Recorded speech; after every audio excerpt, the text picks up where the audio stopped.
Ushtimi Konstantinopojos farkëtoi një armiqësi pesëshikullore midis Greqisë dhe Osmanëve. Gjendja e luftës do të merrte fund përmes Traktatit të Lozanës, nënshkruar më 24 korrik 1923. Megjithatë, përcaktimi i kufive pati një haraç të jashtëzakonshëm, shkëmbimin e popullsisë, nga i cili u prekën në masë të madhe shqiptarët e Çamurisë.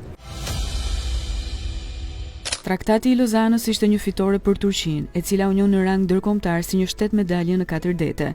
Situata paraqitej krejt ndryshe për palën tjetër, pasi me këtë konfigurim gjeografik binte miti i Greqisë së Madhe.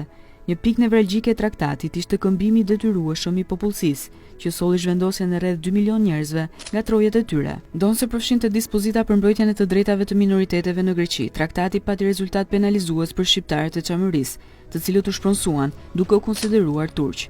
Ndërsa pjesëtarë të tjerë të këtij komuniteti, të cilët i kishin shpëtuar shkëmbimit të popullsisë, përballeshin me diskriminim të vazhdueshëm, konfiskim të pronave dhe presion për asimilim nga shteti grek.